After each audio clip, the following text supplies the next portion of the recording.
Dieu, nous te confions cette session, nous te confions cette semaine de formation. Seigneur, l'ennemi de nos âmes ne veut pas nous voir être formés, ne veut pas nous voir formés, sauvés, délivrés, Seigneur. Nous te prions, Adonai, Père des esprits de prophètes, de nous enseigner, Seigneur, ce soir. Nous te confions notre entendement, Seigneur. Seigneur, nous voulons recevoir, Seigneur, ta pensée, à comprendre, Seigneur, à saisir. En ton nom, Seigneur, Adonai, notre Père, au nom de Yahshua, nous te prions, Dieu d'Israël. Amen. Amen.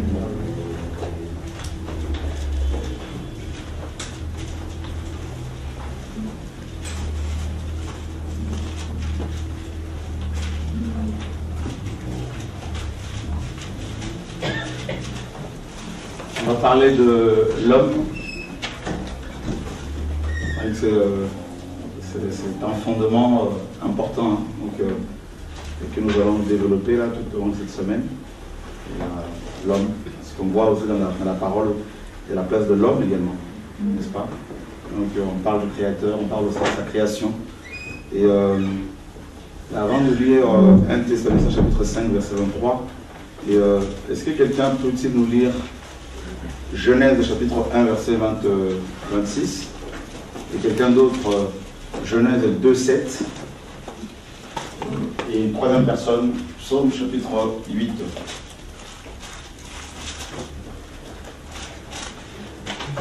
Genèse 1, verset 26. Dieu dit, faisons l'homme à notre image selon notre ressemblance, pour qu'il domine sur les poissons de la mer, sur les oiseaux du ciel, sur le bétail, sur toute la terre et sur tous les reptiles qui rampent sur la terre. Voilà. Là, c'est le premier, bien sûr, passage des Écritures qui nous parle de l'homme.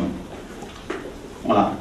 Là, l'homme apparaît sur la scène pour la première fois. Et au départ, on nous dit que Dieu créa l'homme et Dieu créa les cieux et la terre.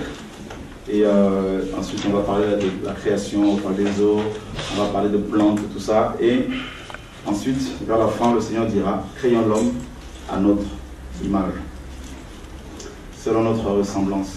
Et pour quelle raison l'homme a été créé? Dominer la terre. Bien évidemment, pour adorer le Seigneur, pour le glorifier. Et d'après ce passage qu'on a lu, là, c'est pour dominer la terre. Voilà. On va le relire pour dominer tout ça. Genèse 1, 26. Dieu dit, faisons l'homme à notre image, selon notre ressemblance, pour qu'il domine sur les poissons de la mer, les oiseaux du ciel, sur le bétail, sur toute la terre et sur tous les reptiles qui rampent sur la terre. Verset 27. Dieu créa l'homme à son image et il le créa à l'image de Dieu. Hommes et femmes, il les créa. Verset 28. Dieu les bénit et Dieu leur dit, soyez féconds, multipliez-vous, remplissez la terre et soumettez-la. Dominez sur les poissons de la mer, sur les oiseaux du ciel et sur tout animal qui rampe sur la terre. D'accord. Alors Dieu créa, c'est bara en hébreu bien sûr. C'est un verbe qui a été utilisé près de 49 fois dans les Écritures. Et ce verbe a toujours, c'est 49 verbes utilisés pour parler de la création. En fait, bara. Ce verbe a toujours, comme Dieu, n'est-ce pas? Dieu a toujours été le sujet dans ce verbe. Donc, il a toujours impliqué Dieu comme sujet. Dieu créa. À chaque fois que vous lisez dans les Écritures un verset où il est question de bara, créer, donc il y a toujours Dieu comme sujet principal. Voilà. Donc, c'est-à-dire que l'homme a été créé. Ça, c'est clair. C'est vraiment important de savoir. Même si on veut nous faire croire que l'homme descend des singes, tout ça, là, la parole nous dit clairement que l'homme a été créé. Donc l'homme a un créateur, d'accord, auquel il doit rendre des comptes. Donc, donc on a vu que l'homme a été créé pour dominer, et non l'inverse. Nous n'avons pas été créés pour être dominés, ni par nos semblables, ni par la peur, ni par la mort, ni par les démons. n'est-ce pas, ni par les soucis de la vie. Et ça, c'est aussi important de le savoir. D'accord? Créé pour dominer, créé pour adorer Dieu qui est au ciel, et sur terre, c'est dominer. Dominer, gouverner précisément. L'homme a été créé comme en fait, l'homme est le premier gouverneur de la terre. Parce que dans le verbe bara ici, en fait, dans les verbes qui sont utilisés, pardon, au verset 28, nous parlent de la gouvernance, n'est-ce pas? Donc l'homme devait être gouverné. Vous avez vu ce que la parole nous dit là, au verset 28, là? C'est terrible, hein? Donc, soyez féconds, n'est-ce pas? Et multipliez, remplissez la terre et assujettissez-la. Et ensuite, dominez sur les poissons de la mer, sur les oiseaux du ciel et sur tout animal qui se meut sur la terre. Voilà. La domination. Et c'est l'inverse que nous voyons, malheureusement. D'accord? Donc, créé pour adorer Dieu qui est au ciel et créé pour dominer. Et on nous dit au verset 7 du chapitre 2, l'Éternel Dieu forma l'homme de la poussière de la terre. Et il souffla dans ses narines, un souffle de vie. Et l'homme devint une âme vivante. D'accord? Et l'Éternel Dieu forma l'homme de la poussière de la terre. Et donc, l'homme en question, selon 1 Thessaloniciens chapitre 5, verset 23, est composé de 3 parties. Et quelqu'un va nous le lire rapidement.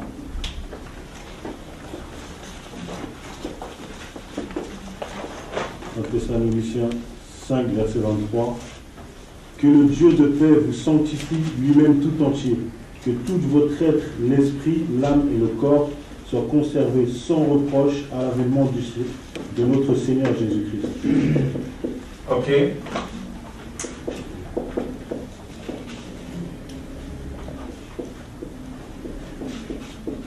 Voilà. Que tout votre être, Paul nous donne, par la grâce qu'il avait reçue, donc grâce au Saint-Esprit, nous donne une information importante concernant justement l'homme qui a été créé par le Seigneur. Et on nous dit il dit aux Thessaloniciens que tout votre être,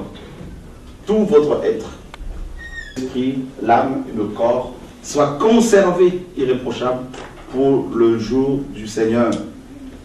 Donc, c'est vraiment important parce que, vous savez, cette semaine, comme je vous ai dit, on va parler de l'homme. L'homme qui a été créé par le Seigneur, par Dieu. Et c'est important de se connaître. Vous ne pouvez pas servir Dieu si vous ne vous connaissez pas. En fait, nous allons parler de l'identité de l'homme. Qui est l'homme? D'où vient l'homme et où va-t-il? D'accord? Et donc, l'homme, bien sûr, vient de la poussière. On le sait tous. Mais par contre, son esprit vient du ciel. Vient de Dieu. Et on a vu que cet homme a été créé pour dominer, pour adorer Dieu et pour dominer, pour gouverner. D'accord? Assujettir la création tout entière. Et c'est une charge énorme, une responsabilité, une grande responsabilité que le Seigneur lui a confiée. Et nous allons rapidement voir. On va d'abord étudier, bien sûr,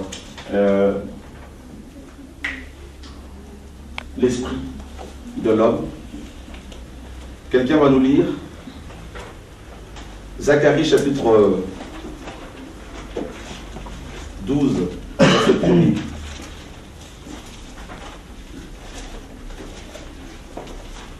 Zacharie chapitre 12. Oracle, parole de l'Éternel sur Israël. Ainsi par l'Éternel qui a étendu les cieux et fondé la terre, et qui a formé l'esprit de l'homme au-dedans de lui. Voilà. qui a formé l'esprit de l'homme au-dedans de lui. Donc on apprend que l'homme a un esprit, l'homme est un esprit. On appelle l'esprit humain.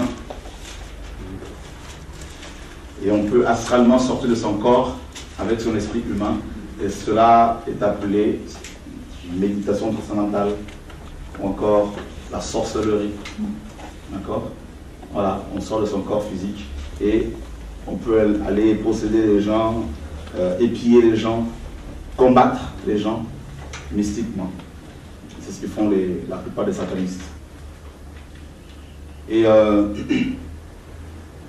alors, l'esprit de l'homme, on nous dit dans Zacharie 12 que cet esprit est au-dedans de l'homme.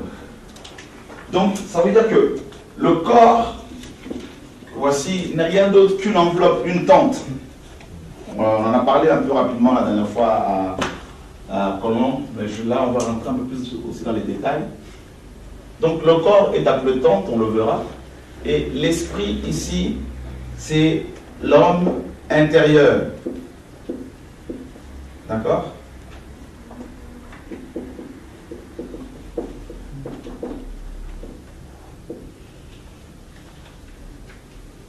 Et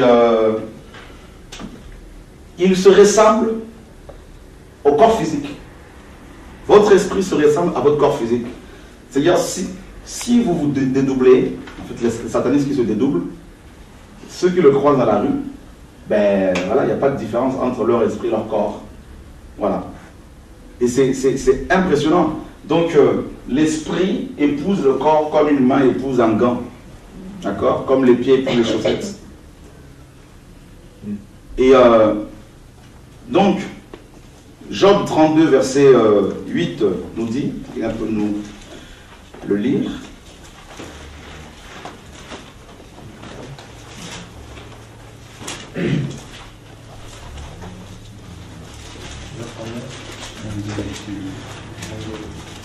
Job 32, verset 8. Mais en réalité, dans l'homme, c'est l'esprit, le souffle du Tout-Puissant qui donne l'intelligence. Ok. En réalité, dans l'homme, c'est l'esprit. Roi, en hébreu. Pneuma, en grec.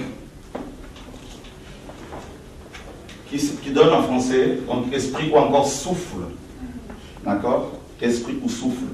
Et ces deux termes, hébreu et grec, sont utilisés dans les Écritures pour parler aussi bien de l'esprit humain que de l'esprit de Dieu.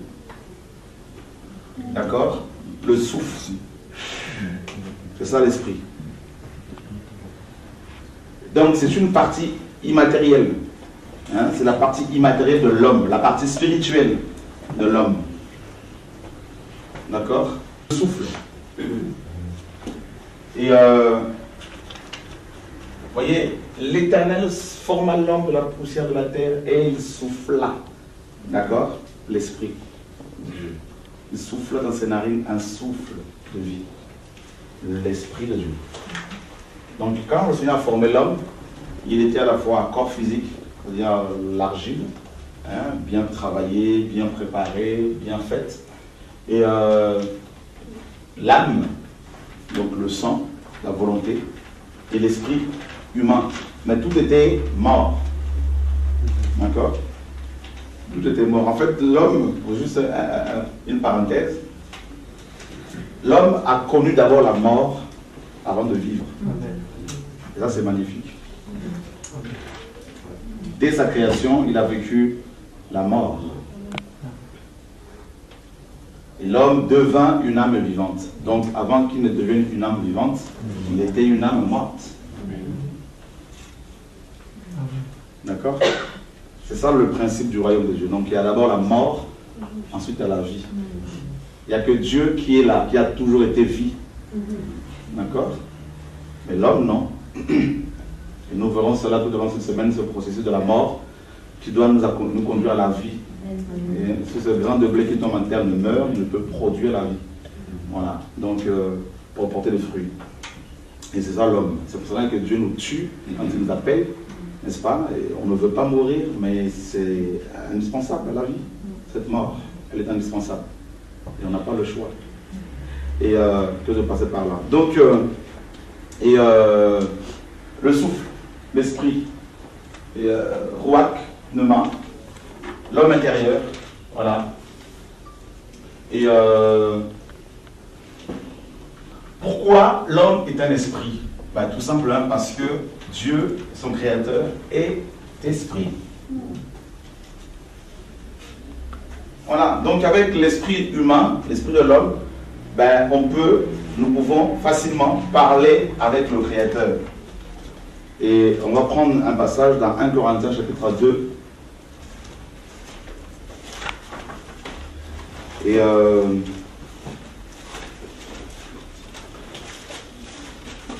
nous lisons à partir du verset 14 à 16. Mais l'homme naturel ne reçoit pas les choses de l'Esprit de Dieu, car elles sont une folie pour lui, et il ne peut les connaître, parce que c'est spirituellement qu'on en juge. L'homme spirituel, au contraire, juge de tout, et il n'est lui-même jugé par personne. Car qui a connu la pensée du Seigneur pour l'instruire? Or nous avons la pensée du Christ. Verset 11. Lequel des hommes, en effet, connaît les choses de l'homme, si ce n'est l'Esprit de l'homme qui est en lui? De même, personne ne connaît les choses de Dieu, si ce n'est l'Esprit de Dieu. Voyez? Donc l'apôtre Paul fait maintenant une distinction entre deux types d'hommes. Bien sûr, le chrétien charnel, on le sait, mais deux types d'hommes. L'homme animal, n'est-ce pas? Ou l'homme adamique, l'homme irrégénéré, d'accord? Et l'homme animal, donc, ou encore, et deuxièmement, il y a l'homme spirituel. Voilà. Donc celui dont l'esprit a été régénéré. En fait, la nouvelle naissance se produit au niveau de l'esprit humain, d'abord. Et au niveau de l'âme, c'est après. Mais c'est d'abord au niveau de l'esprit. D'accord? Et avant la conversion, nos esprits sont morts. Les esprits des païens sont morts. Même si ils ont des grands diplômes, ils sont morts. C'est-à-dire un simple passage de la Bible, ces personnes, même si elles ont des grands, n'est-ce pas, bagages, elles ont beaucoup de bagages intellectuels, tout ça, là, beaucoup de diplômes, mais ils ne vont pas pour autant comprendre la parole. Parce qu'ils sont morts, parce que c'est spirituellement qu'on en juge. D'accord? Et Paul dit l'homme spirituel, donc c'est l'homme dont l'esprit humain est régénéré, l'homme qui a connu la nouvelle naissance. Donc vous voyez il le dit, hein, qui donc parmi les hommes, connaît les choses de l'homme, si ce n'est l'esprit de l'homme qui est en lui. Donc avec notre esprit, nous pouvons connaître notre environnement et les gens qui nous entourent, n'est-ce pas? Donc parce que dans l'esprit, on va avoir la conscience, n'est-ce pas? La conscience, le subconscient, tout ça. Il y a l'intellect, l'intelligence, ça c'est au niveau de l'esprit. Donc quand on parle de l'intelligence, c'est au niveau de l'esprit. D'accord? C'est bon? On va le voir. Et nous sommes dans Luc chapitre 24.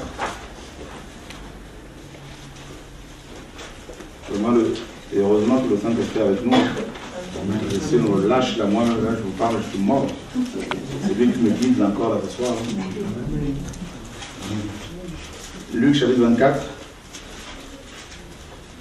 versets 44 à 45. Puis il leur dit, c'est là ce que je vous disais lorsque j'étais encore avec vous, qu'il fallait que s'accomplisse tout ce qui est écrit de moi dans la loi de Moïse, dans les prophètes et dans les psaumes.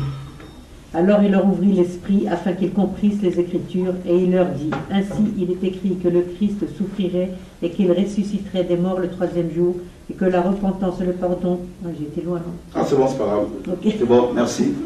Donc, tant que c'est la parole, hein, on ne peut pas de souci, merci. Alors, il leur ouvrit l'esprit, afin qu'ils comprennent les Écritures. Donc, avant la conversion, l'esprit humain est voilé, enfermé, emprisonné. Emprisonné par quoi? Par l'âme. C'est-à-dire les sentiments. On verra ça plus tard. la volonté humaine.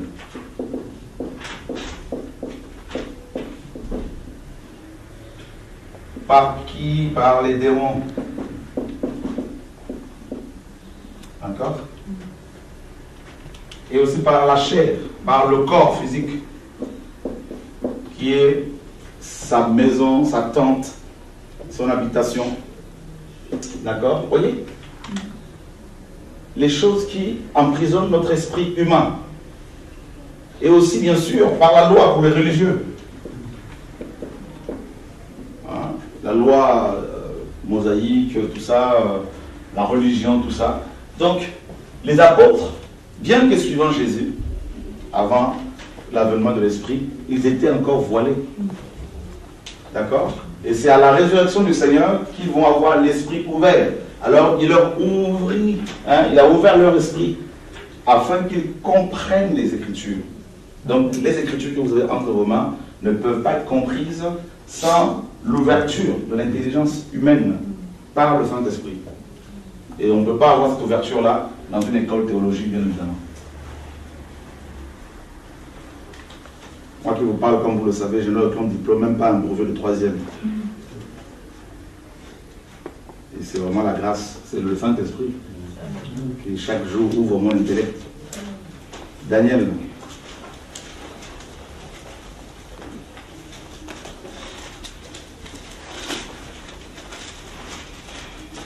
Le Seigneur est bon.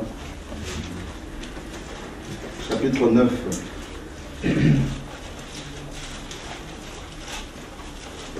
Verset 22, quelqu'un peut le lire? Il m'instruisit et s'entretint avec moi. Il me dit, Daniel, je suis venu maintenant pour ouvrir ton intelligence. Ça, c'est Gabriel qui avait été envoyé auprès de Daniel pour ouvrir son intelligence. Pourtant, regardez, il y a quelque chose qui est très frappant ici, là, que le Seigneur vient de me rappeler. Je n'ai jamais fait cette allusion, mais comme l'Esprit est là, c'est le meilleur enseignant, donc il nous... Voilà. Regardez dans Daniel chapitre 1er. Verset 3, Yann, à 4. Daniel chapitre 1er. La troisième année du règne de Joachim, roi de Juda, Nebuchadnezzar, roi de Babylone, marcha contre Jérusalem et l'assiégea.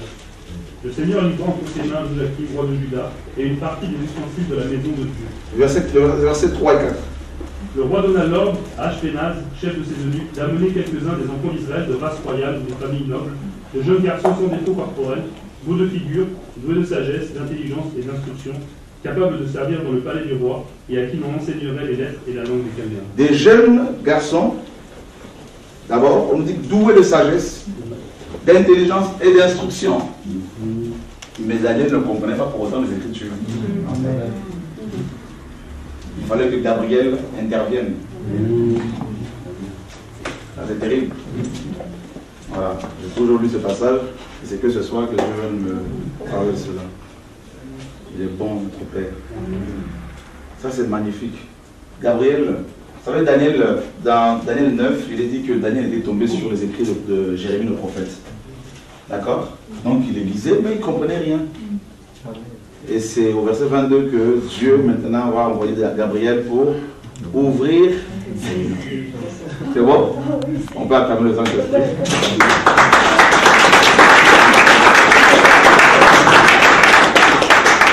Bon, on va vérifier cela quand même. Bah oui, mais c'est quand on laisse la place à l'Esprit qu'il enseigne. C'est ça. Regarde. Daniel 9, 1 à 2. Vous comprenez pourquoi l'ennemi a suscité le siècle de lumière en Europe pour aveugler l'intelligence de... C'est terrible, hein? Ah oui, le raisonnement.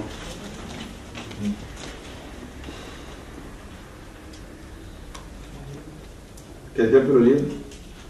La première année de Darius, fils d'Assuérus, de la race des Mèdes, lequel était devenu roi du royaume des Chaldéens, la première année de son règne, moi Daniel, je vis par les livres qu'il devait s'écouler 70 ans pour les ruines de Jérusalem, d'après le nombre des années dont l'Éternel avait parlé à Jérémie le prophète. Je tournai ma face vers le Seigneur Dieu, afin de recourir à la prière et aux supplications, en jeûnant et en prenant le sac et la cendre. Versets 20 et 22 à 22.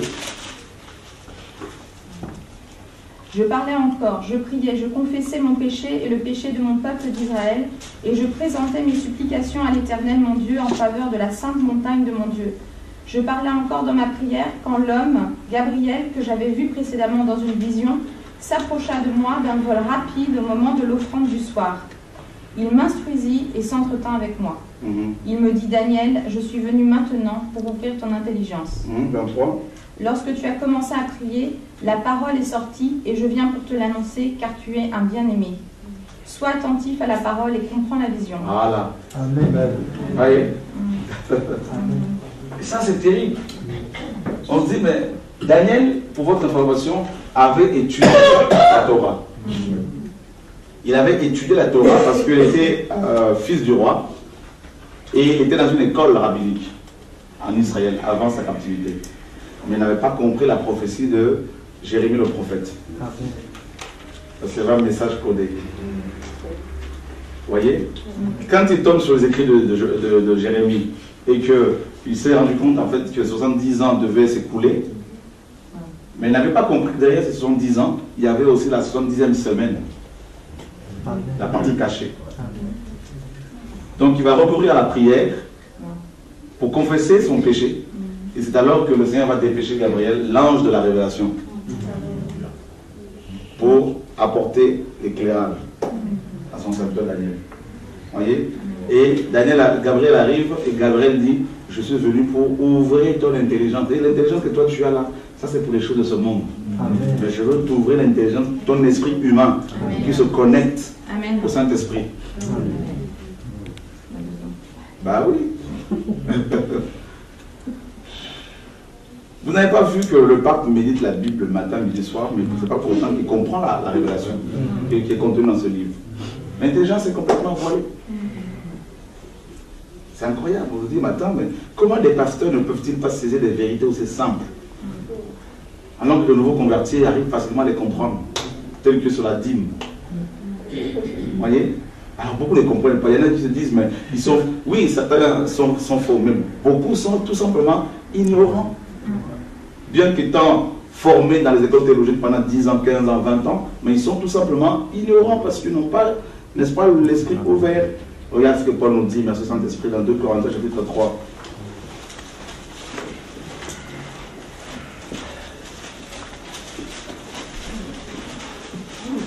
Quelqu'un peut-il nous lire verset 12 à 16.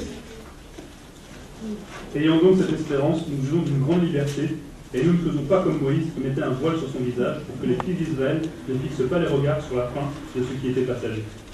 Mais ils sont devenus durs d'entendement, car jusqu'à ce jour, le même voile demeure quand ils font la lecture de l'Ancien Testament, et ils ne se lèvent pas parce que c'est en Christ qu'ils disparaissent. Jusqu'à ce jour, quand on lit Moïse, un voile est jeté sur leur cœur. Mais lorsque les cœurs se convertissent au Seigneur, le voile est ôté.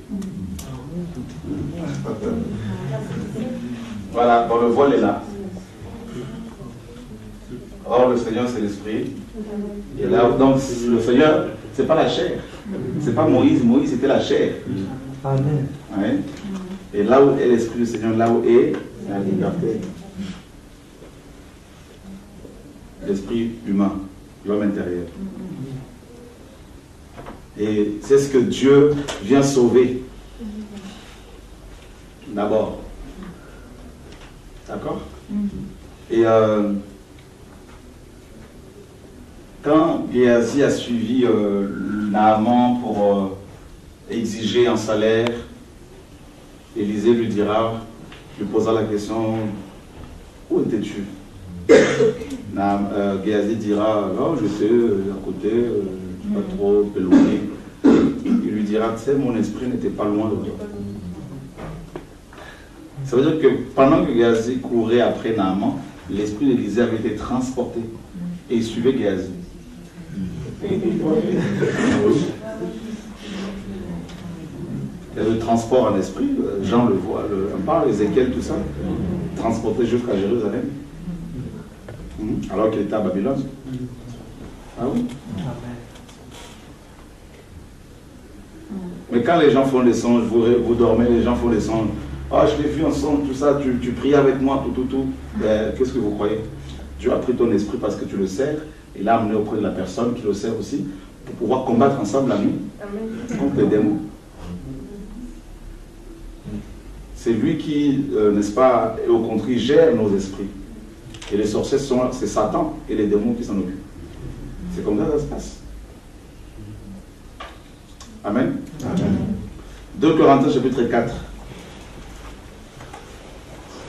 On va lire verset 3 à 4. Si notre évangile est encore voilé, il est voilé pour ceux qui périssent. Chose introduite dont le Dieu de ce siècle a aveuglé l'intelligence. Aveuglé quoi? Donc dans notre version, c'est l'esprit. Qui a la version dont c'est les questions de l'esprit là? Où c'est écrit l'esprit? Tu peux le lire s'il te plaît? Que si notre évangile est voilé, il est voilé pour ceux qui périssent, pour les incrédules dont le Dieu de ce siècle a aveuglé l'esprit, afin qu'ils ne soient pas éclairés par la lumière du glorieux évangile de Christ, qui est l'image de Dieu. Voyez? Donc ça ne sert à rien de vouloir convertir les gens par des moyens totalement charnels. Amen. Tels que le rap, tout ça, la danse, tout ça, ça ne sert à rien tout ça. C'est l'esprit qui amène la lumière sur l'esprit humain. Voyez? Et le jour où beaucoup vont comprendre ça, là, il va y avoir un puissant réveil. Amen. On va relever nos méthodes. Amen. Si notre évangile est voilé pour ceux qui périssent, pour ceux dont le Dieu de ce siècle a aveuglé l'esprit pour ne pas qu'ils soient éclairés. Et ça, c'est terrible. Et on continue, Paul dit quoi plus loin au verset 16? C'est pourquoi nous ne perdons point courage, et si notre homme extérieur se détruit, l'intérieur se renouvelle de jour en jour. Ok, notre homme intérieur. Donc Paul fait, n'est-ce pas, une distinction entre l'homme extérieur, donc le corps humain, et l'homme intérieur. L'être humain, l'être, n'est-ce pas, humain a 3 parties. Donc bien sûr, il est question ce soir d'abord de l'esprit. Voilà. Alors, l'esprit, l'homme intérieur, doit se renouveler de jour en jour. Comment? Ben, dans la prière et dans la méditation quotidienne. C'est là que c'est grâce à ces éléments-là, donc la prière, la méditation quotidienne, la communion des esprits. Parce que la communion fraternelle, c'est la communion des esprits humains. D'abord. Bah oui. Et nous sommes tellement charnels que nous mettons plus l'accent sur la communion physique. C'est pour cela que les blancs veulent être avec les blancs, les noirs avec les noirs, parce que c'est comme ça que nous allons fortifier, ça c'est charnel. Mais voilà, donc nous avons des églises ethniques à cause de cela. Parce que c'est composé, les églises sont composées, remplies d'hommes charnels, de chrétiens charnels. Ici, nous sommes spirituels, nous allons détecter les personnes spirituelles, avoir le discernement et afin de traîner avec eux pour nous fortifier. D'où la nécessité d'avoir l'esprit de discernement. Voilà. Vous comprenez un peu ce mot? Oui.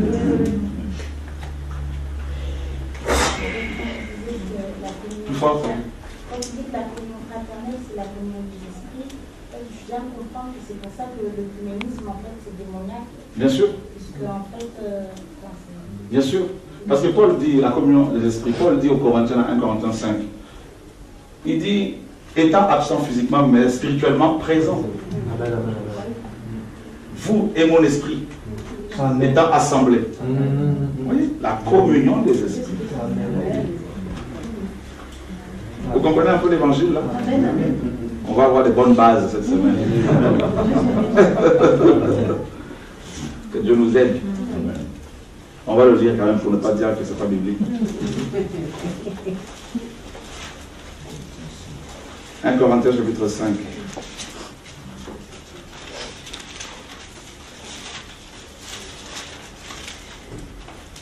Verset 3. Pour moi, absent de corps, mais présent d'esprit, j'ai déjà jugé, comme si j'étais présent, celui qui a commis un tel acte. Verset 4. Au nom du Seigneur Jésus-Christ, vous et mon esprit étant assemblés avec la puissance de notre Seigneur Jésus-Christ. Vous et mon esprit. Tu parles pas du corps physique. Paul est un homme spirituel. D'accord? Vous, et donc vos esprits et mon esprit est assemblé. Parce que comme l'esprit représente le vent, l'esprit ruach en hébreu, pneuma en grec, c'est le vent, le souffle. Eh bien, le vent ne peut pas être, n'est-ce pas, comment dire, le vent, l'esprit c'est immatériel. Donc il n'y a pas de barrière pour l'esprit. Donc voilà, ni les barrières linguistiques, raciales, tout ça, ça saute dans l'esprit. Ça n'existe pas. Donc il est assemblé, c'est ça l'église. C'est l'assemblée des esprits. C'est pas l'église de Christ, bien sûr. C'est pas l'assemblée de charnels qui sont pour manger. Non. On comprend aussi autre chose par rapport à l'église. Est-ce qu'on peut être en communion avec l'esprit des morts, mais ils font partie de l'église? Nous sommes pour leur parler. Nous sommes connectés à eux parce qu'on ne meurt pas en Christ. La mort ne nous sort pas du corps de Christ. Ça se trouve que ton voisin c'est Pierre dans le corps. Parce que si tu es le pouce, Pierre ça se trouve c'est l'index, tout ça. Donc voilà.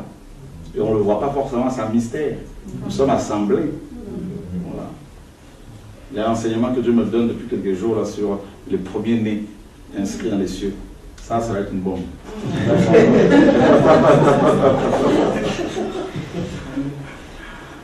Ah, au Seigneur.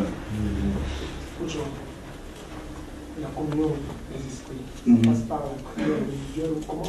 La communion des esprits, on est déjà en communion en permanence.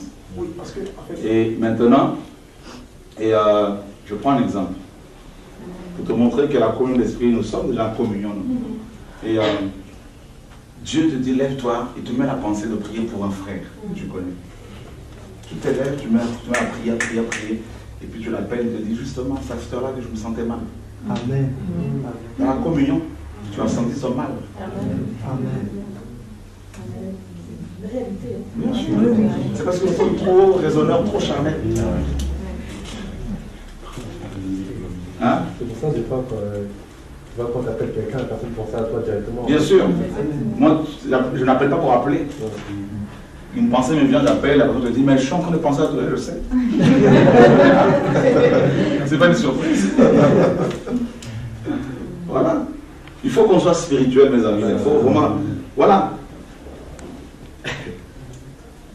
Seigneur, je n'ai pas besoin d'aller prier pour connaître la volonté du Seigneur. La communion des esprits, c'est d'abord la. Merci Seigneur, merci Seigneur. 1 Jean 1. On est trop charnel. C'est pour ça que souvent beaucoup de gens sont ballottés partout, vont des doctrines. Quand il y a des gens qui se lèvent pour faire des vidéos, on est ballottés parce qu'on se dit, bon, c'est peut-être vraiment un sorcier. Ils sont charnels. Parce que celui qui est dans la communion avec les frères dans l'esprit n'a même pas besoin que les hommes parlent, témoignent de qui que ce soit. Témoignent sur qui que ce soit parce qu'ils le savent déjà. 1 Jean 1,9. Avec notre homme intérieur, nous expérimentons la communion des esprits, la communion fraternelle, d'accord? Donc, 1 Jean 1, 7. Quelqu'un peut le lire? 1 Jean 1, 7. Mais si nous marchons dans la lumière, comme il est lui-même dans la lumière, nous sommes mutuellement en communion, et le sang de Jésus, son Fils, nous purifie de tout péché. Alléluia. Est-ce qu'on va acclamer le Saint-Esprit?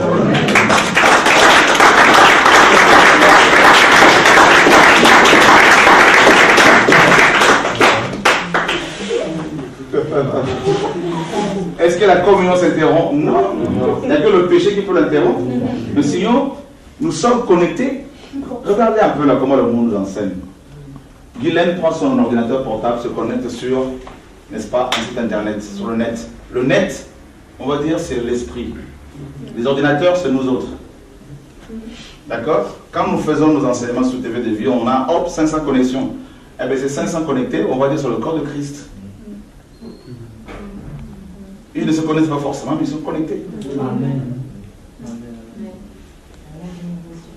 Derrière le nouveau sur le sol, bien sûr, parce que en fait, les choses matérielles nous enseignent énormément sur les réalités spirituelles. C'est parce que nous sommes trop charnels. D'accord? Et dans cette communion-là avec les frères et sœurs, le corps de Christ, justement, c'est le rassemblement des esprits. Donc, du coup, eh bien, le sang coule par là. La vie. Ben, et c'est pour ça aussi que quand on est connecté avec quelqu'un qu'on ne connaît pas, mais qui dans l'esprit, on sait que c'est un frère ou une sœur. vous avez l'impression d'avoir parlé depuis longtemps. Voilà. Bah oui. Ça, c'est quand on vit ça, c'est extraordinaire. Ben, c'est ça le corps de Christ. C'est ça le rassemblement des élus, des esprits, de saints parvenus à la perfection. Bien sûr qu'on nous a menti. On nous a trop menti. C'est pour cela que la vraie église, vous ne pouvez pas la voir avec vos yeux physiques. Elle est déjà bâtie, elle est déjà constituée, elle est déjà parfaite en Christ. Hein? Hein? Ben, elle est déjà parfaite en Christ. Donc, simplement, quand on dit qu'elle se prépare, simplement le Seigneur attend les derniers qui vont rentrer. Dès qu'on s'est converti, il rentre tout, et c'est tout. Mais on est tellement charnel, frère. C'est pour cela qu'il nous faut les fondements. Il y a tellement de choses à recevoir là. Et finalement, du coup, on n'a pas besoin de s'assembler avec des vrais frères et sœurs, finalement. Parce que si on est en communion. On est en communion en permanence. Maintenant, pourquoi le rassemblement physique? C'est pour nous attester que nous sommes déjà unis. C'est pour valider cette unité et confirmer cette unité. Donc, et comme notre chair a tendance à nous tirer vers le bas, voilà pourquoi la communion fraternelle permet à ce que la chair soit maîtrisée aussi. C'est tout simplement. Fortifié. Voilà. Et avec les témoins des uns des autres, nos esprits aussi se fortifient, bien sûr. Mais sinon, que feraient les gens qui sont dans les pays musulmans où il n'y a pas de rencontres physiques comme ça, mais ils sont en relation avec le Seigneur, ils sont en communion avec les saints dans l'esprit. Voyez. Et c'est bon pour tout le monde là? Vous n'allez pas me lapider, c'est bon? Oh Seigneur, ouvre notre intelligence là, que nous saisissions ta pensée. C'est bon, hein? C'est magnifique. Voilà, les intelligences, là, je sens ça s'ouvre. Oh Seigneur, merci. Aide-nous qui sommes tellement religieux parfois, Seigneur. 1 Corinthiens 1,9, notre passage que le fond de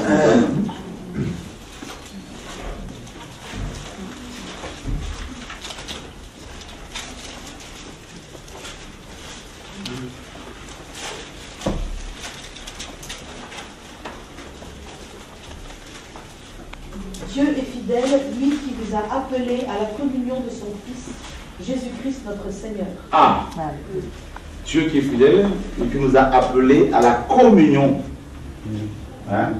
de son Fils. C'est terrible, hein? Car c'est la première. C'est l'esprit humain, l'homme intérieur, est d'abord en communion avec Dieu. Communion avec le Seigneur. D'accord? Ça s'appelle l'adoration.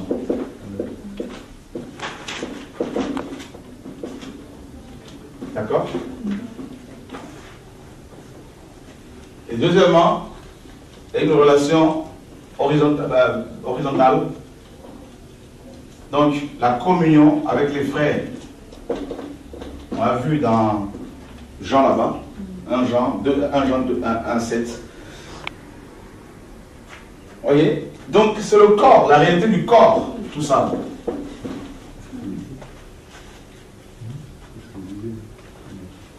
D'accord?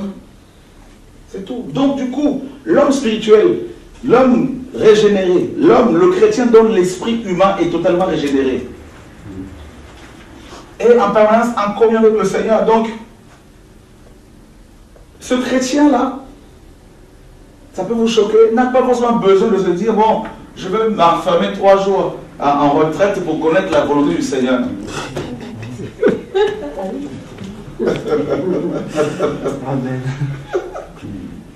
Est-ce que Regardez, nous sommes en train d'acheter les locaux en ce moment. Je dis aux anciens, j'ai saisi dans l'esprit quelque chose comme souvent le cas, que le propriétaire est épuisé, il n'a pas le choix, il est épuisé, donc il a besoin d'argent. Je leur ai dit, voilà ce qu'il faut lui proposer. Il y en a qui n'ont pas cru, mais voilà, on voit les résultats. Il est épuisé, moi je le suis en paix. Je sais comment ça va aboutir. C'est ça quand ton esprit est réveillé. Vous voyez, non? Mais comment je fais pour connaître les noms des gens? J'étais à Nantes ce dimanche. J'étais là en train de prêcher, le Seigneur me dit arrête-toi là. Je me suis arrêté et il me dit bon, il y a une personne qui s'appelle Suzanne, mais elle n'est pas là, donc tu vas appeler les gens qui la connaissent qui viennent devant. Ok, donc j'appelle ce couple, un couple lève la main, donc je leur demande de passer devant et je commence à prier pour eux. Et le Seigneur me dit voilà, Suzanne en question est aide-soignante. Je leur dis, écoutez, je suis en train d'avoir s'occuper des gens, soigner les gens, les malades, tout ça. Tu étais là? Non, tu n'étais pas là. Ah oui, effectivement, elle est aide-soignante. Donc, comment je fais pour savoir ces choses? Eh bien, les dons se manifestent au niveau de l'esprit humain, les dons spirituels. Ah oui? Donc, l'efficacité de votre ministère, notamment de l'exercice de dons de l'esprit, dépend de la communion que vous avez avec le Seigneur.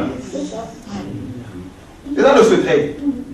Vous avez vu samedi à Évry le discernement que Dieu me donnait sur les démons. Il y avait tel démon, tac, ça se manifestait. Voyez? Mais on se dit, mais comment il arrive à faire ça? Comment peut-il avoir une telle précision? Je sais que beaucoup sont choqués, n'est-ce pas? Eh bien,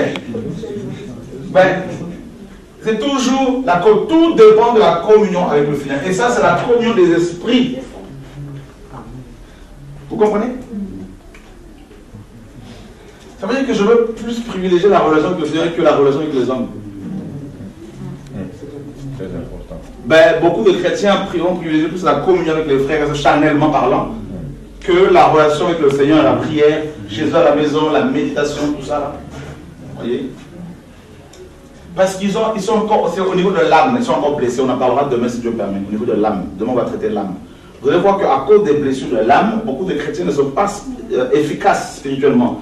Parce que quand l'âme est blessée, l'âme a besoin des belles paroles des hommes. L'âme a besoin d'être entourée constamment d'un pasteur matin, midi, soir. Donc du coup, la communion avec le Seigneur prend un coup. Et son esprit ne discerne plus la volonté de Dieu correctement. Donc du coup, ne captez pas les dons. Parce que les dons de l'esprit, il y en a plusieurs, sont tout simplement comme des fenêtres qui s'ouvrent sur le monde spirituel. Et maintenant, si l'esprit humain est suffisamment en relation avec le Seigneur, bien nourri, donc l'esprit humain va capter ces fenêtres. Comme une antenne, tout simplement. C'est ça l'esprit humain.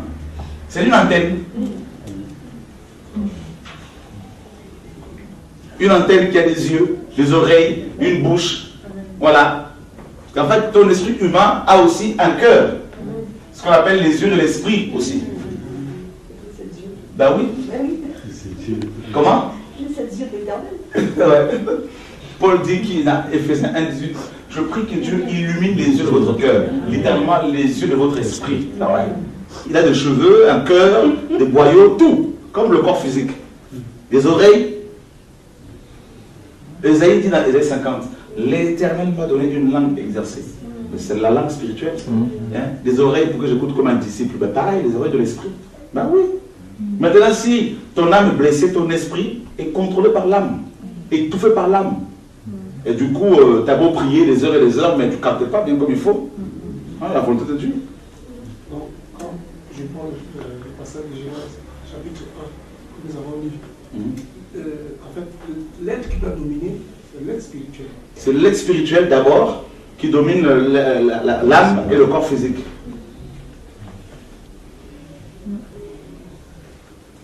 Créer l'homme à notre image. C'est d'abord l'image de Dieu, c'est Christ. C'est l'esprit d'abord, parce que Dieu est esprit. Donc la partie spirituelle de l'homme, l'être humain. Vous voyez? Les démons connaissent l'être spirituel de chaque homme, parce qu'il le voit à l'œil nu. Les satanistes le voient également. Tout à l'heure, le propriétaire, vous me disiez, le propriétaire ne voulait pas que vous m'appeliez. Alors, surtout pas cet homme, surtout pas. Mais pourquoi? Parce que son esprit humain a peur de... Voilà. De celui qui habite mon esprit humain. D'accord? Regardez.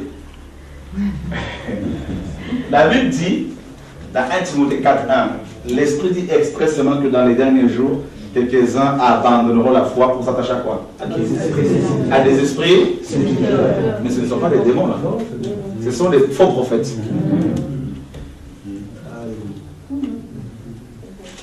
Bien-aimés, n'ajoutez pas foi, 1 Jean 4, à tout esprit, car il y a plusieurs faux prophètes qui sont entrés dans le monde. Donc ce sont d'abord les hommes. Ah oui. J'ai du mal à saisir par rapport au propriétaire. Il est mort. Son esprit humain est mort, mais habité par un démon. Dans ce cas, c'est le démon qui les tremble. Bien sûr. Ça vous aide un peu à comprendre les choses. Beaucoup plus. Ok. Donc, maintenant, quand il y a la conversion, donc d'abord, je finis ça. L'esprit humain est en communion avec le Seigneur en permanence. C'est pas la religion nous a fait croire que l'esprit humain doit être en relation avec le Seigneur seulement le dimanche ou quand on va ouvrir sa Bible. Alors que la communion, c'est en permanence, nous dit la parole. D'accord? Ça veut dire que tu peux être là, tu sens que bon, ben, tu es en prière. C'est comme vous me voyez, je suis connecté. Comme un ordinateur, vous le branchez, vous le connectez, et puis vous le laissez comme ça se connecter. Et maintenant, vous avez des, comment dire, des virus qui l'attaquent, donc les démons, mais comme il y a un antivirus. Donc, vous voyez? Alors, il y en a, ils n'ont même pas besoin d'antivirus parce que ce sont des Mac, carrément. Parce qu'ils sont nés de nouveau, là, ils sont protégés en permanence. Vous voyez? Et c'est ça la vie chrétienne. L'esprit. Alors la religion vous dit, de temps que vous êtes déconnecté, et vous allez vous connecter pendant 3 heures pour connaître la volonté de Dieu, ensuite vous vous déconnectez pour repartir dans le monde. Et quand vous êtes fatigué, vous venez vous recharger. Et j'ai une question, alors quand on prend un temps pour prier, un temps de retraite, alors comment... Je ne dis pas que c'est mauvais. Et, mais je vais dire, nous travaillons comme des médecins urgentistes. Les gens viennent, ils sont malades. Vous allez dire quoi? Je m'enferme 3 jours pour connaître un peu la situation. Comme vous, là, je suis malade. Là. Maintenant, le corps humain a besoin de se reposer. Parfois, le Seigneur nous demande de nous retirer pour nous reposer. Voilà. Bien sûr, c'est ça la vie chrétienne. Tu vois, en fait, c'est ça aussi. Je travaille beaucoup à mon travail, beaucoup de choses. Et les gens me disent, mais comment tu fais pour t'arrêter, pour prier pour... Mais moi, je prie tout le temps. Bien sûr. Il faut que je m'asseoir pour forcément prier. Je le fais aussi, mais voilà. On n'est pas... C'est une attitude, c'est une vie, c'est une façon de vivre. Bien sûr. C'est un peu comme aussi Ananias. Le Seigneur a utilisé pour guérir Paul, il dormait en fait. Donc, depuis qu'il était connecté, le Seigneur s'est servi de lui et il a fait la volonté. Tout à fait. J'ai aussi une question que j'aimerais vous poser, mais je ne me souviens pas bien du passage dans Samuel où la Bible nous dit que Dieu envoie un mauvais esprit à Saül. Je ne me souviens pas bien du passage. 1 Samuel 17. Oui, mais c'est pas ce mauvais esprit qui peut. Un démon. Que Dieu envoie. Dieu contrôle tous les démons. Bien sûr. Ça, c'est un autre enseignement encore. Ouais. Est-ce que le fait pendant qu'on dort, par exemple, qu'on puisse avoir des sons, ça veut dire qu'on se voit un peu spirituellement? En fait, ma question, c'est de savoir, est-ce que quand on est éveillé, quand on est endormi, on est plus sensible ou pas? Ce que tu disais tout à l'heure, quand on se voit, en fait, c'est un peu nous qu'on voit, on se voit spirituellement. Bien sûr. Et donc, on ne peut pas le faire.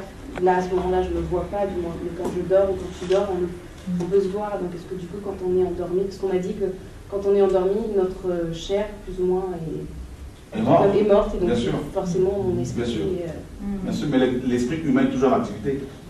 C'est sûr, quand on a endormi, là, on le voit plus à l'œuvre.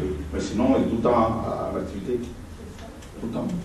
Et, donc, les dons, les visions, tout ça, la prophétie, tout, c'est au niveau de l'esprit humain. D'accord? Ça, c'est bien de le savoir. C'est au niveau de l'esprit humain. Et les fruits, c'est au niveau de l'âme. On en parlera. D'accord? C'est avec l'âme qu'on aime, l'amour. Ah, je suis blessé, ça c'est l'âme. On en parlera demain. Tu fais bien les choses, hein? Ouais. Par exemple, au niveau des dons, du langage du Seigneur, le Seigneur utilise le corps, notre esprit, pour sentir la douleur de telle personne. C'est à nous de comprendre le langage du Seigneur. Il n'est pas obligé de nous dire. Audiblement. Non. C'est pour cela que si l'esprit humain est en communion avec le Seigneur et dans la sanctification, il va être sensible, tu vas être sensible. Tu vas être efficace dans le... Je prends l'autre exemple. À Nantes, on est parti avec ma famille à Nantes après la réunion de réveil de samedi. Quand nous sommes arrivés, on est arrivé vers 1h du matin. Les anciens là-bas sont venus me voir à l'hôtel, tout ça. On a discuté jusqu'à au moins 4h du matin, à 3h30 par là. Ils m'ont dit, il y a un monsieur qui est venu avec son enfant, tout, la prière pour cet enfant, il ne parlait pas, il s'est mis à parler, tout. Ah, bien, gloire à Dieu. Le lendemain, dimanche, donc ce monsieur est revenu, il est venu devant tout le monde pour demander la prière avec son enfant. Le Seigneur m'a dit, je ne connaissais pas cet enfant, je ne connaissais pas ce monsieur. Et les anciens ne m'avaient pas dit que c'était cet enfant-là. Tout de suite, mon esprit humain a compris, a discerné, grâce au Saint-Esprit, que le monsieur allait voir des marabouts. Je lui ai dit, vous avez été voir un marabout il y a moins d'un an? Oui. Il y a 2 semaines à peu près. Je lui ai dit, c'est vous le problème. Votre enfant était consacré à un coq, à un démon en forme de coq. Et c'est vous le problème. Oh oui, allez vous asseoir. Je me dis, il n'y a rien à faire, il faut d'abord qu'il se repente. Donc l'enfant ne parle toujours pas. Voyez? Mais les anciens sont acharnés sur lui, le feu. Là,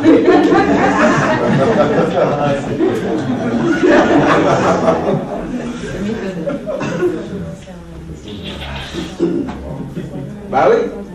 Vous ne pouvez pas non plus avoir une telle responsabilité avec autant d'assemblées des anciens des ministères sans avoir, c'est-à-dire sans des dons spécifiques. Et Dieu, quand c'est comme ça, il taille ton esprit. Et il t'impose la communion, il t'isole pour que tu sois plus avec lui, afin d'être nourri spirituellement bien comme il faut, et de voir, de discerner. Ah oui. L'esprit humain, c'est la partie, c'est l'antenne, c'est ton antenne, ça te permet de te connecter en permanence, de connaître la volonté du Seigneur. L'homme intérieur, qui doit être nourri, c'est pour cela que Josué dit, Dieu lui avait dit, que ce livre de la loi ne s'éloigne pas de ta bouche, mais lis-le jour et nuit, afin que tu réussisses dans tout ce que tu vas entreprendre. C'est l'esprit humain, d'abord. Quand tu médites, là, c'est ton esprit que tu nourris. C'est pas ta chair. Voilà pourquoi la chair ne veut pas. Quand tu pries, c'est l'esprit qui prend de l'ampleur. C'est pour là que beaucoup ne veulent pas prier. La chair ne veut pas de la prière. Vous voyez? Et Zacharie.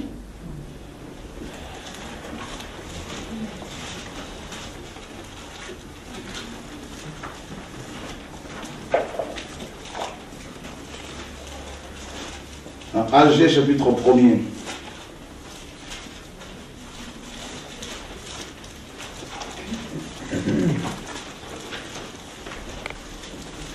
Verset 14.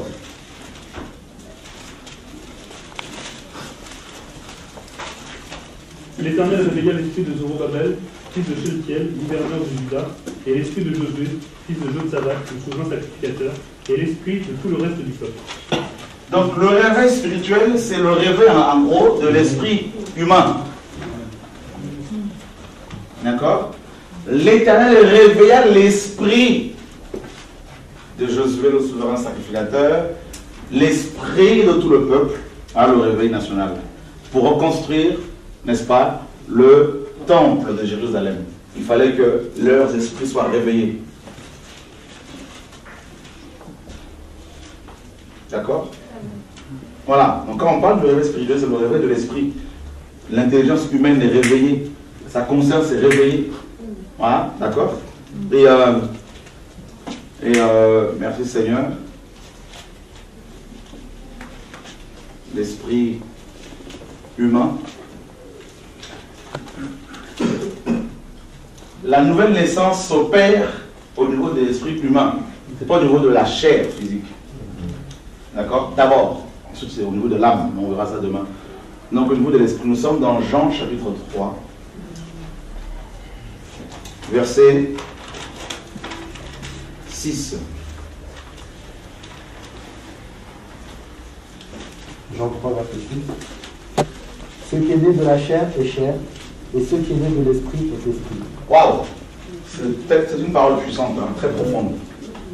Ce qui est né de la chair est chair. Ce qui est né de l'esprit est esprit. Donc celui qui est né de l'esprit devient esprit. Amen. D'accord? Donc nous sommes des esprits.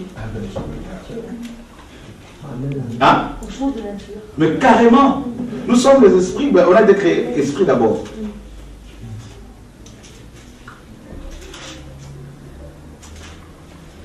Vous comprenez?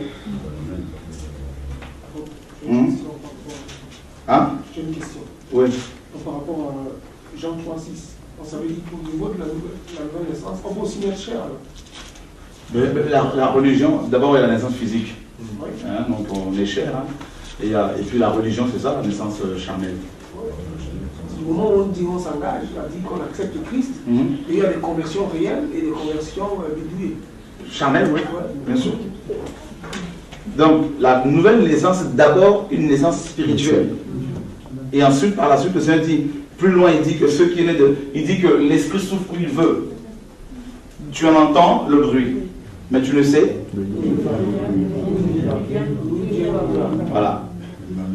Et il en est ainsi de tout homme qui est né de l'esprit. Maintenant, regardez un peu dans nos églises. Combien de gens que vous connaissez qui sont véritablement des esprits?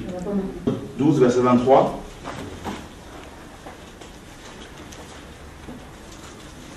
Nous sommes d'abord des esprits, il faut que vous le compreniez.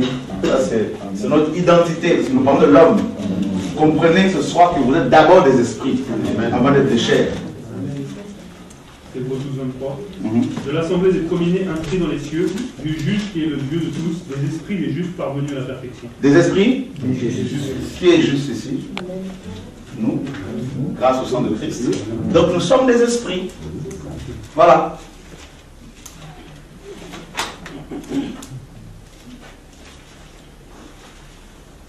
Amen. Ce qui est né de l'esprit est esprit. Question. La différence entre ceux qui sont nés de nouveau, qui sont spirituels, et ceux qui n'ont pas connu la grâce, qui étaient spirituels. Par exemple, les prophètes. Ils étaient spirituels. Ils étaient spirituels. Bien sûr. Ils étaient nés de nouveau. Ils étaient nés de nouveau. Bien sûr. Parce que Dieu a toujours été le Dieu de grâce. Noé trouva grâce aux yeux du Seigneur. La grâce a toujours été là. S'ils sont nés de nouveau. Bien sûr. Elle dit qu'ils appartiennent à l'Église. Comment? Ceux-là, ils appartiennent à l'Église. Non, ils appartiennent à Israël.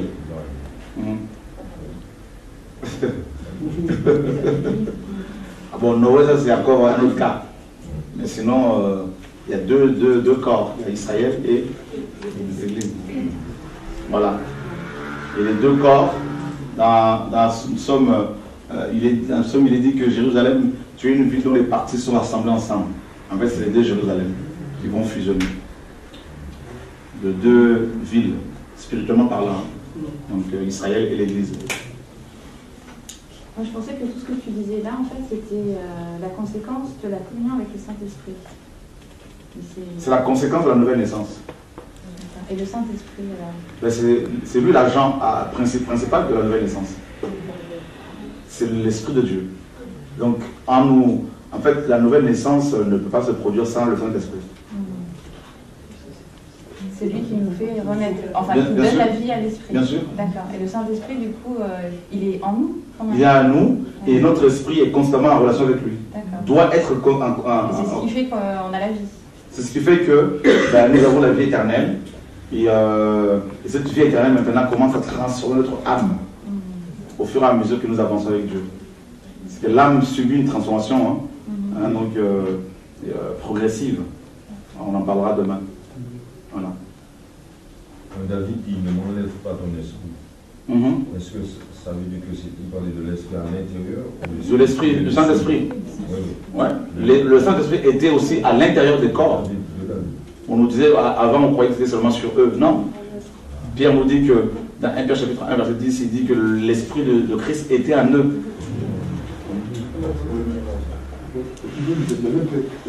Sur le début du texte, nous avons vu que l'homme, à part sa nature, c'est un esprit. Nous avons dit que le corps, l'esprit et l'âme. Maintenant, il dit ce qui est né de l'esprit est esprit. Maintenant, ce qui n'est pas né de l'esprit, il est l'homme, il est esprit. Est-ce que tu peux donner un peu la lumière sur ça? D'accord, cela ne dit pas que le nouveau converti, qui est un esprit, et, maintenant il peut traverser les matières. Non, c'est pas ça. En fait, ce qui est né de l'esprit est d'esprit. Ça veut dire que Paul dit dans 1 Corinthiens 2 que c'est spirituellement qu'on en juge. D'accord? C'est-à-dire que l'homme chrétien, né de nouveau, est devenu spirituel. Avec les autres frères et sœurs dans la nation qui sont aussi spirituels. Et c'est-à-dire qui ne jugent pas selon la chair, selon les apparences, mais selon l'esprit. Voilà. Et qui comprennent qu'ils ne peuvent pas être limités par les hommes. Et ils rentrent dans une dimension de la dimension de la foi. C'est-à-dire, vous savez, les enfants d'Israël devant les fils d'Anak, tellement qu'ils n'avaient pas foi en Dieu, ils se sont vus petits. Parce que c'était charnel. Mais l'homme spirituel, celui qui devient esprit, qui saisit qu'il est d'abord esprit, donc il n'est pas limité, parce que, voilà, donc quels que soient les obstacles devant lui, la confiance en Dieu, pas en lui, mais la confiance en Dieu, qui l'a sauvé et il croit que, quelles que soient les barrières, il va les franchir, voilà. D'accord? Oui. Ça concerne la nouvelle naissance. Je préfère vous lever les mains à chaque fois. Hein, comme ça ne va pas créer le désordre là, on est quand même à l'étude à l'école. Voilà. Donc ma question concerne la nouvelle naissance. Qu'est-ce qui se passe au moment de la nouvelle naissance? Et parce que souvent dans les rassemblements, on dit qu'il veut donner sa vie à Christ, les gens lèvent les mains. Et à partir de là, dans les assemblées, les gens sont, voilà, il y a plein de gens, mais avec le temps on se rend compte qu'ils ne sont pas nés de nouveau. Mais eux ils sont convaincus d'être chrétiens, parce qu'ils sont venus, ils ont pris le rythme. Je voudrais si c'est possible, qu'on éclaircisse un peu de ce qui se passe en fait, la réalité de la vie. Il y en a qui peuvent lever les mains parce qu'ils sont mal touchés, d'autres parce que c'est la religion, parce qu'ils le font de manière religieuse, alors qu'ils ne sont pas forcément de nouveau. En fait, on nous fait aussi répéter la prière d'acceptation de Jésus-Christ. C'est complètement faux, c'est pas biblique, parce que les muets, comment font-ils? Voilà. Donc ça pose un problème. Vous savez, quelqu'un qui est dans le coma peut entendre parler de l'évangile et donner sa vie à Jésus. Alors il n'est pas forcément au courant. C'est spirituellement qu'on en juge. D'accord? Et c'est bon? Donc c'est la régénération de l'esprit humain qui est mort à cause d'Adam et Ève. Donc les enfants naissent physiquement avec leur esprit humain mort. Donc cette mort spirituelle, n'est-ce pas simplement peut-être la séparation avec Dieu? Parce que les satanistes vivent bien spirituellement, dans le sens ils font tout ce qu'ils veulent, quoi, avec leur esprit humain vit, mais dans le monde. C'est ce qu'ils pensent, parce qu'ils sont limités. Dans le monde, je sais pas. Dieu les limite. Ils ne font pas ce qu'ils veulent. Parce qu'ils se promènent, tout ça. Oui, mais il y a des frontières que Dieu, même les démons. Ah oui. Le Seigneur a mis des lois que les démons ne peuvent pas dépasser, même Satan. Ah oui, ça c'est clair. Il y a des endroits que Satan ne veut pas accéder parce que Dieu ne le veut pas. Donc, c'est Dieu seul qui fait ce qu'il veut. Notre Dieu est au ciel, il fait ce qu'il veut. Amen. Mais Satan, les démons, non. Donc, la mort spirituelle est la séparation, bien évidemment, avec Dieu. Tout à fait. Donc, dès l'instant où le Seigneur a chassé Adam et Ève de ce jardin, Donc il y a eu la mort spirituelle. Et tous leurs descendants naissent morts spirituellement. Voilà. Maintenant, là, toujours les mains s'il vous plaît. Maintenant, la nouvelle naissance, c'est le rétablissement de la communion avec Dieu, de l'esprit humain avec le Saint-Esprit. C'est ça la nouvelle naissance. Donc l'esprit humain devient conscient de la présence, de l'existence de Dieu et de son état de misère, de péché. Voilà. Tout à l'heure, tu disais que les prophètes, par exemple, qui avaient certes l'esprit de Christ, ne font pas partie de l'épouse, ne sont pas l'épouse. Est-ce que ça a à voir avec le fait que, étant donné qu'on a le Saint-Esprit aussi, mais que le Christ est mort et ressuscité, du coup, est-ce que ça a à voir avec ça ou pas du tout? C'est-à-dire que nous, on fait partie, on est l'épouse. Ma question, c'est de savoir. Ils étaient nés de nouveau aussi, étant donné qu'un Pierre nous dit que l'Esprit de Christ habitait en nous. Donc nous aussi, l'Esprit de Christ habite en nous. Or, notre foi est basée sur sa mort et sa résurrection. Et donc, est-ce que c'est pour cela qu'ils ne sont pas l'Église, le corps, du moins l'épouse de Christ, ou pas du tout? Oui, ça fait partie, oui. C'est sûr que ils ont cru en Moïse, donc c'est notre dispensation. Donc ils attendent le rétablissement d'Israël. Donc voilà. Ouais. Oui, merci de m'avoir accordé la parole. Moi, c'est dans le même sens que je voulais aborder, juste pour comprendre franchement ce qui s'est passé avec l'esprit de l'homme. Puisqu'on a vu que Adam, quand il était dans le jardin d'Éden, il y a eu une rupture totale entre Adam et Dieu le Père. Il n'y avait pas eu la communication juste après le péché de l'humanité. Adam est parti. Et ce qui a fait que pendant toute cette génération, l'esprit de l'homme était mort. C'est-à-dire, en quelque sorte, l'esprit de Dieu n'était pas encore en eux. Et nous, aujourd'hui, nous avons l'esprit de Dieu en nous, l'esprit de l'homme, vous dites l'esprit de l'homme, et vit en nous, puisque nous croyons en Christ Jésus. Il est mort pour nous. C'est comme dans les épîtres, je pense en Éphésiens, on dit Dieu en Christ, Christ en nous, l'espérance de la gloire. Nous, c'est en permanence. Maintenant, dans la période de l'Ancien Testament, quand Adam est resté, et pendant toute cette période de rupture, avec la génération qui a suivi, il n'y avait pas cet esprit.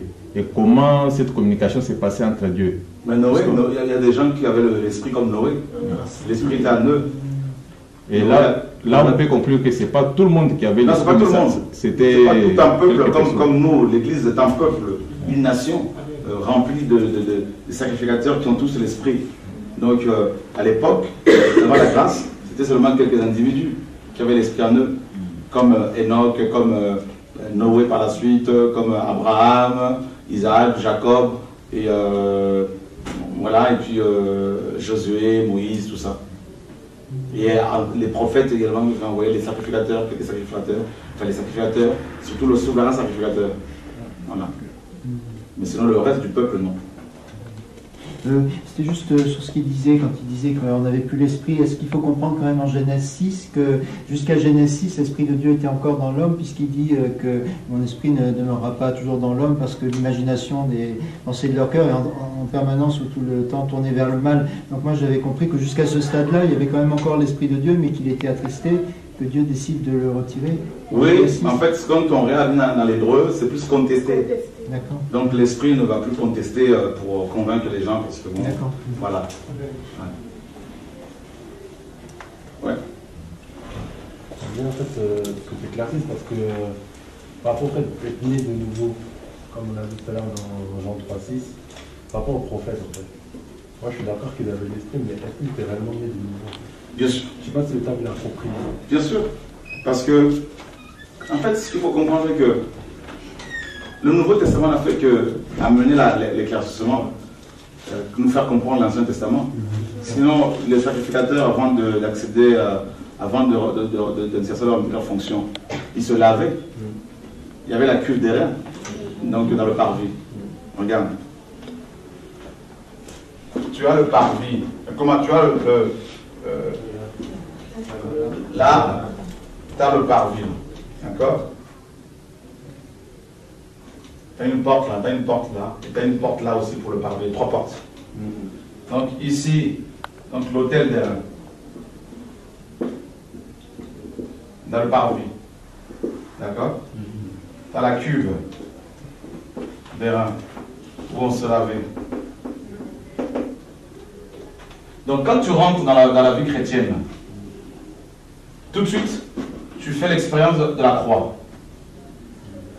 Et deuxièmement, il y a le lavage avec l'eau, la nouvelle naissance. Je répandrai sur vous une eau pure et vous serez purifiés. Et ensuite, tu travailles comme ça, c'est la première porte. Hein. Christ la porte. Deuxième porte, tu arrives ici. Table, le pain de proposition, qui se renouvelait chaque Shabbat. Il y en avait 12. C'est la nourriture des sacrificateurs. Donc Christ, notre pain de vie. Donc tu commences à manger le pain, Jean 6. D'accord? Le chandelier. Donc Christ, notre lumière, tu es éclairé. D'accord? L'autel de parfum. L'adoration. Tu ne peux pas adorer sans la croix, sans passer par la croix, sans passer par le lavage, parce que Dieu ne n'existe pas les pécheurs. Tu vois, non? Et ensuite, l'âge, la gloire. La gloire ne peut pas se manifester sans la croix, sans le lavage. Donc, l'esprit travaille.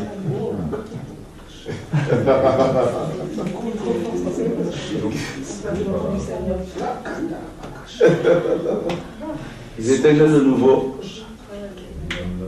mais une catégorie de personnes seulement, c'était une prévision de la naissance de l'Église. Oh my God, les prémices. Vous voyez, l'esprit était excité. Voilà. Regarde, merci Saint-Esprit. On peut acclamer le nom de Jésus de Nazareth.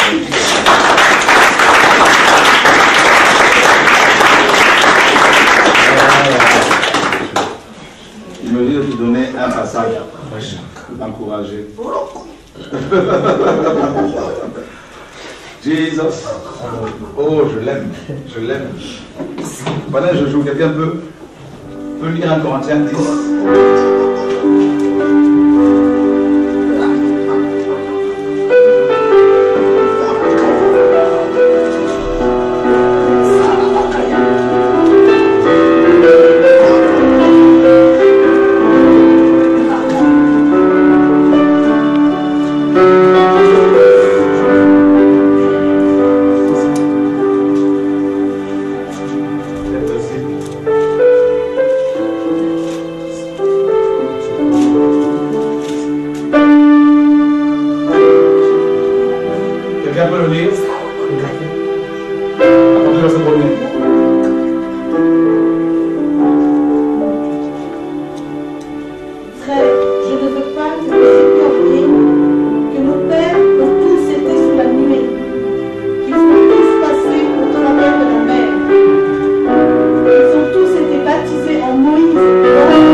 Baba.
love you.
tout ce que tu fais, Seigneur.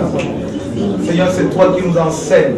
C'est toi qui nous éclaires, Seigneur Père. Au nom de Yeshua, nous te bénissons ce soir, Adonai, notre Dieu. Nos esprits, Seigneur, te louent, Seigneur, mon Dieu. Alléluia, merveilleux Père.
Nous avons donné la réponse, hein, voilà.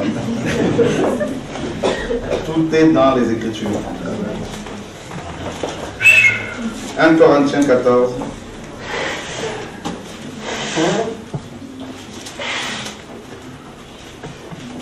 Verset 14. Car si je prie en langue, mon esprit est en prière, et mon intelligence demeure stérile. L'intelligence, bien sûr, humaine. Donc, vous voyez, on peut prier avec notre esprit. C'est ça, l'esprit humain. Alors, la religion met l'accent sur le corps, sur le physique. Voyez? Donc, il faut une position pour prier il faut une manière de s'habiller. Ça, c'est la religion. Mais celui qui est né d'esprit et qui a compris qu'il est esprit, il va faire les choses selon l'esprit de Dieu. Il ne va pas être saisi. D'accord? Il va prier comme l'esprit le conduit. Et très souvent, celui qui comprend qu'il est esprit n'a pas besoin d'un cahier de chant, d'un cantique. Ça, c'est humain. Non. C'est pour ça qu'il n'y a plus de Dieu dans nos églises. Vous voyez, on n'a pas forcé. Tac. Le Seigneur nous a visités et voilà, ça sent la pureté, la sainteté. Voilà. Je prierai en esprit. Et Paul dit, que faire? Donc, je prierai par l'esprit, mais je prierai aussi avec l'intelligence. Je chanterai par l'esprit, mais je chanterai aussi avec l'intelligence. Vous voyez? La prière en esprit, c'est le parler en langue aussi. On disait mystère, selon Romains 8, 26. Et on n'est pas compris. L'esprit. Vous voyez, il faut vraiment garder cet enseignement, le travailler, vous voyez, ne pas être religieux. Vous savez, quand on est né de l'esprit, quand on est esprit, eh bien, on peut changer de direction. Et ce que beaucoup de religieux appellent le désordre, l'instabilité. Regardez un peu, ceux qui connaissent un peu ce ministère depuis son commencement, le parcours, n'est-ce pas? Son parcours, vous avez vu? À chaque fois, à chaque virage, les charnels ne suivaient pas. Et bien Dieu les écartait. Et l'œuvre ne fait que prendre l'ampleur. Voilà. Il faut saisir, il faut suivre l'Esprit de Dieu. D'accord? C'est important. Vous avez appris quelque chose?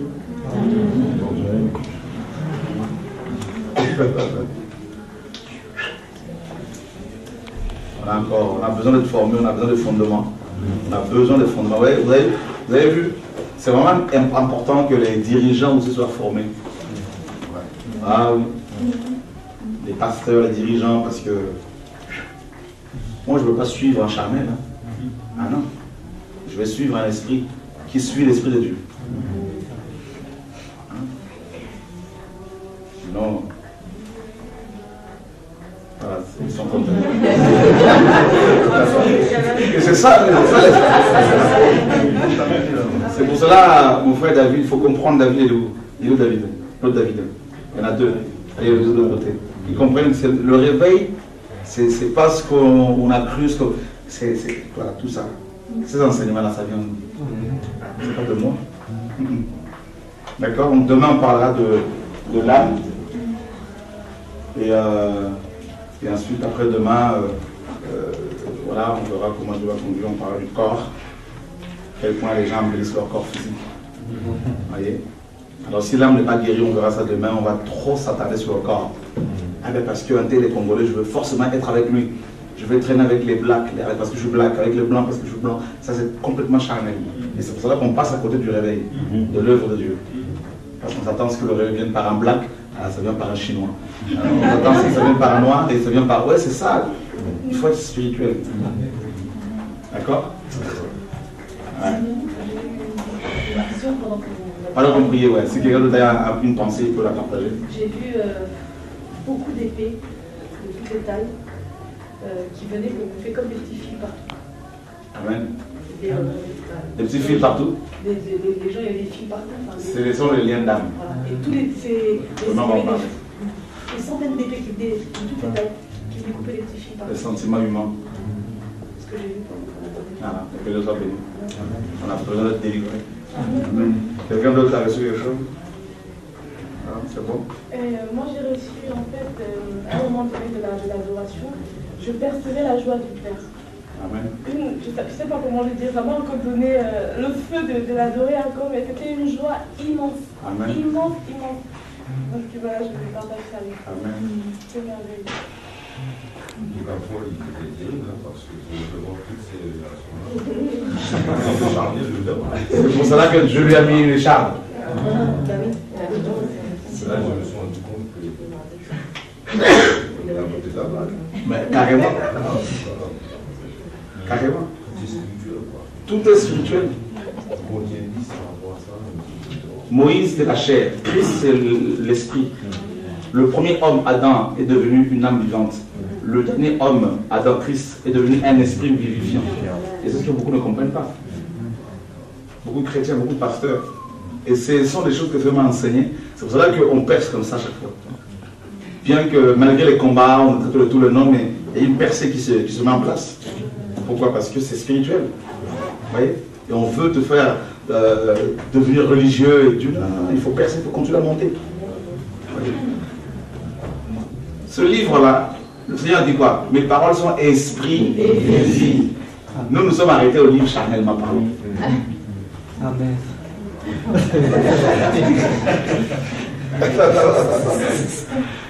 Vous voyez? Non, on va lire encore deux passages.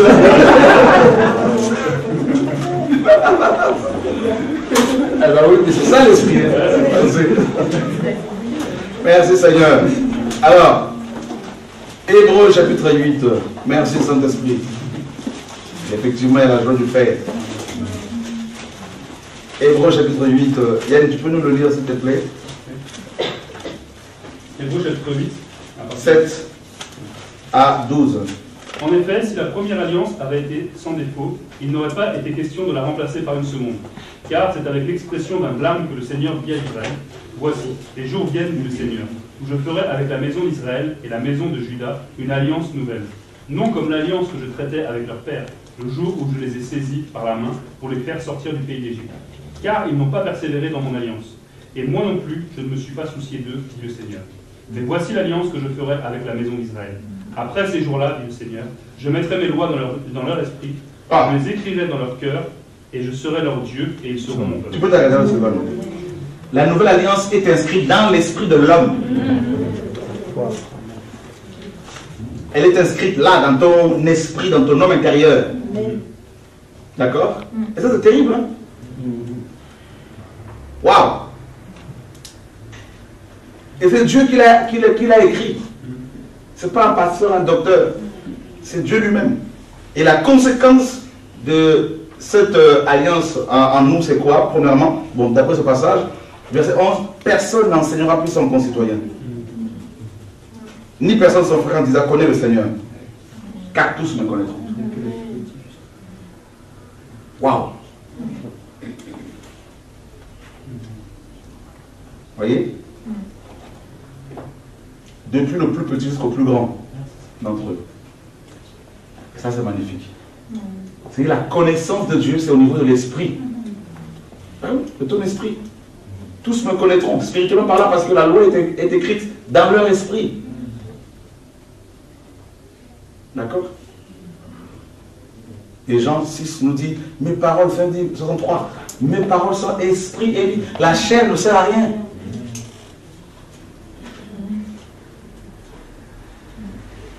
D'accord? Regardez.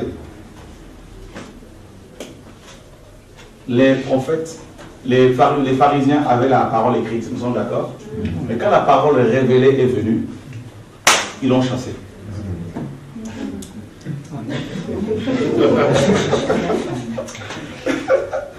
Que Dieu vous donne l'intelligence pour comprendre cela. Vous avez vos Bibles, vous avez vos cahiers, tout ça. Quand Dieu envoie les prophètes, là, tout ça, là, ben vous les lapidez. Ben c'est ça, les religieux.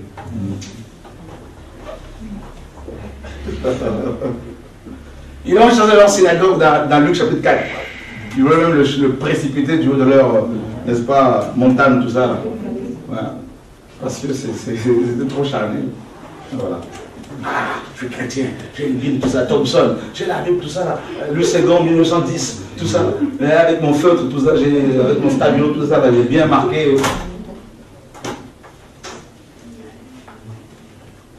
Je peux ne pas l'avoir avec moi sous mes aisselles, tout ça, là, mais les paroles sont. La vie prend place. Oui. Vous ne pas l'avoir avec vous, là, vous allez dans des pays où on interdit les gens de rentrer des églises, il faut être comment là? Au niveau de l'esprit, il faut que vous soyez spirituellement fort. Oui, que nous sommes des esprits avant tout.